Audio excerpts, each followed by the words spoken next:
Hey everybody, how you doing? I just want to talk a little bit about some basic fundamentals of music. Now I want to get into a bunch of music, talking about music, and my main goal at the end, or whenever I get there, is talking about the music in the mind, the emotional music that I do when I'm playing music. But in order to do that, I'm gonna go all the way to the beginning and talk about the basic fundamentals of music. That way, when I say something that I need to refer back to, I have something to refer back to. So basically, in music, in looking at a sheet of music, should I say, and that's how we're going to do little references. I'm going to show you some symbols and things that pertaining to looking at sheet music. So basically, I want to talk about the signs and symbols in looking at sheet music. Now, in an average sheet of music that you may read, you won't see all the signs and symbols, but I guarantee you on every piece of music that you look at, you'll see some of these signs and symbols that I'm going to talk about. Say, for instance, the first thing that you'll see in looking at a piece of music is the clef sign. The very first thing that you always will see, when you, other than the title and the author or whatever, but the clef sign. You'll look at that, and that determines, of course, what clef you're reading in or whatever. And the clef sign is normally two different clefs that you will see on an average piece of music. Sometimes you'll see one clef, which is the treble clef. You always see the treble clef. But on an ordinary piece of music, maybe a choir sheet, a music that you're reading for choir or piano, you'll always see the treble and the bass clef. The next sign that you'll always see is the key signature. And that's the key signature. It's going to tell you what key that you're playing in. It's going to be a symbol. It's going to be a flat series of flats, a series of sharps, or no flats or sharps at all. That means you're in the key of C. I'll move on from there. And the next sign that you'll see is the time signature. This tells you the count that you're counting in, whether it's 1, 2, 3, 4, 1, 2, 3, 1, 2, 1, 2, 3, 4, 5, 6. Those have all the different symbols, and I'll get into that deeper in another video as well. But just letting you know that this is a time signature. And other symbols and signs and symbols you'll see is, of course, notes and rest. Of course, and I'll get into the values of the notes and rest and the names as we go along. And also, all this is built upon a symbol called a staff. And the staff consists of lines and spaces. And those lines and spaces have a particular name that the note sits on to give it a particular pitch, of course. And then also in that series, you'll see what they call bar lines, and in between those two bar lines is what we call a measure. Other signs and symbols that you'll see is another one's called repeats, and the repeats tell you to repeat from one measure to the other, or repeat a whole series of a whole phrase of music, or repeat a measure. It'll tell you those different things. And then also we have what you call dynamic markings. And those dynamic markings are those markings along, or signs along the bottom or the top of the staff that tells you it gives you your dynamic instruction, whether you need to go soft while you're singing or soft while you're playing, or gradually get loud while you're playing, or emphasize certain notes while you're singing or playing. And those things are called accent markings, crescendo or decrescendo, or the mode of the music. You might see these little markings, PP, MF, PPP, FFF, and that's the mode of the song.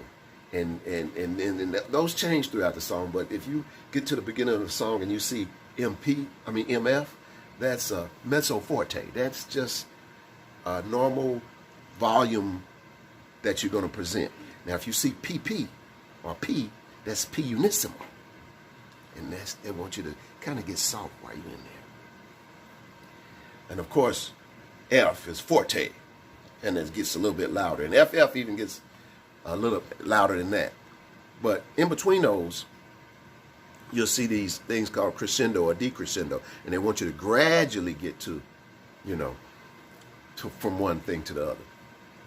But so that is the signs and symbols that you would normally see on a sheet of music.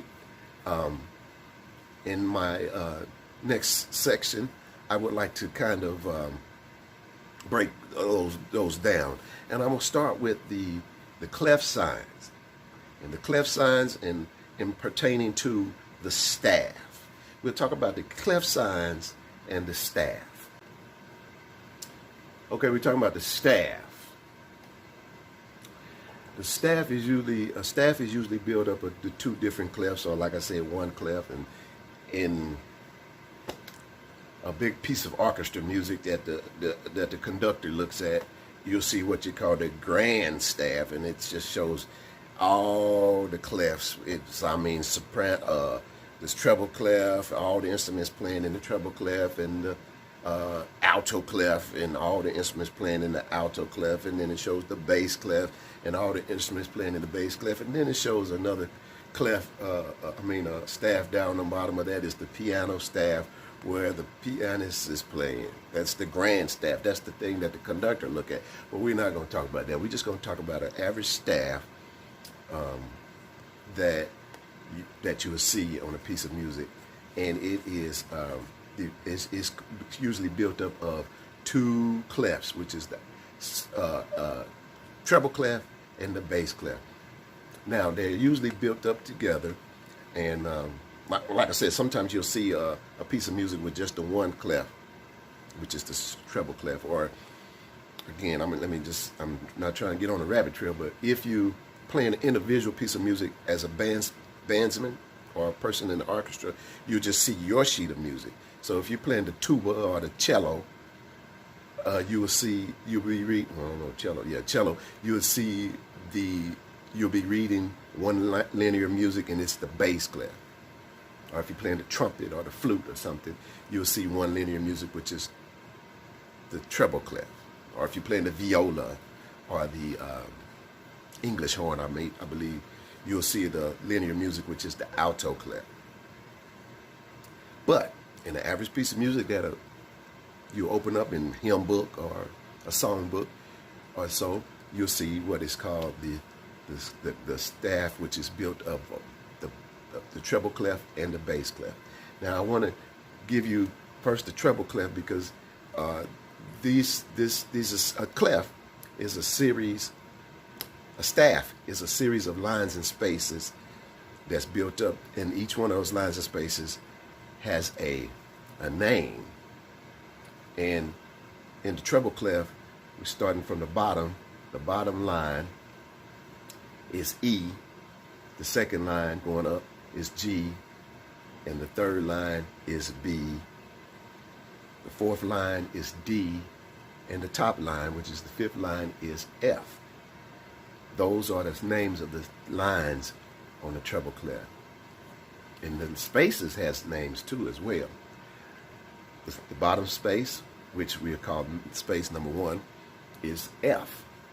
Going up, the second one is A, the third one is C, and the fourth one is E. Those, and if you think about it, as you go up from E to the top line F, those are in alphabetical order. So you got E, F, G, A, B, C, D, E, F. And that's what music is. The name of the notes or the name of the tones in music are just a series of the alphabet that starts on the A. And if you look on the piano, the very first note on the piano is an A.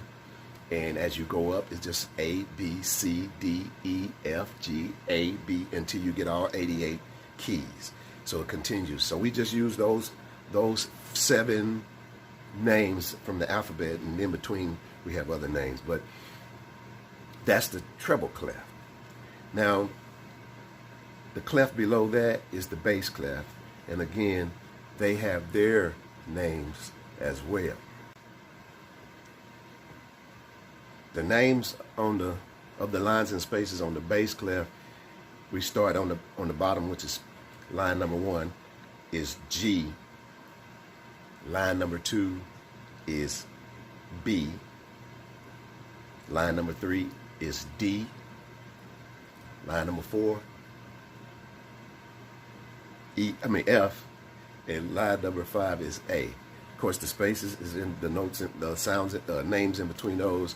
The space on the bottom, which is number 1, is A, and C, and E, and G.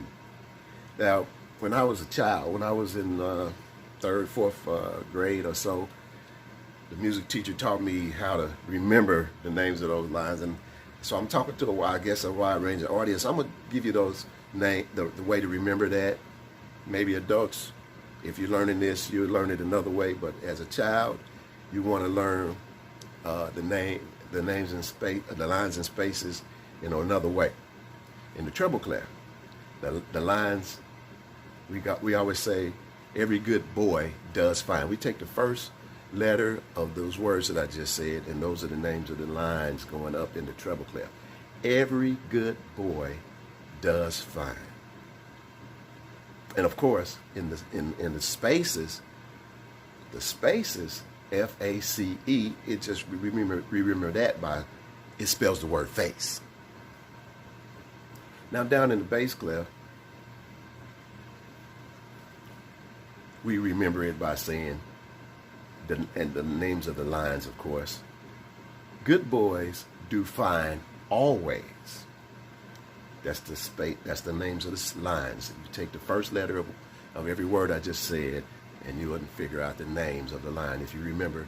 Good boys do fine always. And of course, remembering the names of the spaces in the bass clef, we say this phrase: all cows eat grass. Man, that sounds corny and everything, but that's how we get the young people to remember those things. And maybe as an adult, well, I've been doing it so long that I just know, so I don't have to try to remember. But those are the ways that different ways that you can remember. And also, another way to do it is take your hand and use those 5 fingers as the 5 lines and your spaces as the 4 spaces, and you just maybe take a little something, a piece of tape or something, and write the names of the lines and spaces right there in your hand, and you can always remember. Now, given those notes names, or given those lines and spaces names, of course, the equates to a particular position that we place our instrument in to make that sound. Now, on the piano, it's the simplest thing, because all you got to do is remember what the names of the keys are. And of course, like I said, A is the first key that you'll see on the piano, and it goes all the way up. A, B, C, D, E, F, G, A, B, C, D, E, F, G. So, of course, when we see A on the piece of music, then we ought to play A on the piano. Or a clarinet player will strike an A on his clarinet, or a trumpet player will strike an A on the trumpet, or vocalists will say A in their voice. So that how it corresponds to striking the note, or singing the note, and reading it off of the sheet music. So that is how we know. Now, as naturally as it seems, I'll explain this. The bottom line, which will be the E, and this Middle C. Okay, let's start with middle C. Okay, now the bottom line will be this E right here. Right? E. So as we go up the staff, we're going up the scale. So this is E. The first space is F. The next line is G. Right? The next space is A. So as you can see, what I'm just trying to explain is as the notes tell you to go up, the sound of the pitch will go up. As the notes tell you to go down, the sound of the pitch will tell you to go down. And those different positions are called intervals. So you might see E. Okay, that's the first line, E, and it'll go down to. So E, D, C. Now, in between the bass and the treble clef, it's a little, what they call a note clef in there, but we still have notes inside there. And actually it's just 1, 2, 3 notes inside there, which will be the D, the middle C, and the B, which is the D, the middle C, and the B. And that's the notes in between the two staff, in between the two clefs. The notes in between the two clefs.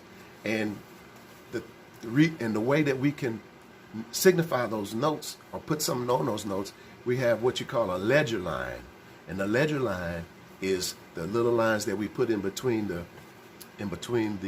clef, in between the two different clefs to signify what note is what we're looking at in there. And of course, if you was reading your own single piece of music, like a trumpet player will be reading his own piece of music, and he goes down to middle C, well, he's only going to see his treble clef there. But then you'll see a ledger line below that, which let him know that that's a C. And if he sees 2 ledger lines, he knows to go down even to A, which is a low note for a trumpet player. It's a real low note for a trumpet player, but some trumpets go down there. They call third trumpet players, well, 7th grade trumpet or whatever. But normally the trumpet plays up in the upper register of the treble clef. But anyway, I don't want to get into a rabbit trail. So that's how we look at the music, and we start to read our different pitches off of the clefs. And I think from this point on, when I'm talking about looking at music, I might just be sitting in the treble clef. So you low tenors and bass baritone, don't mind if I just hang out in the treble clef. But I think it's more common clef to talk about. So unless I'm going to talk about the big staff, I'll only be talking about the treble clef. The story most precious, sweetest that ever was heard.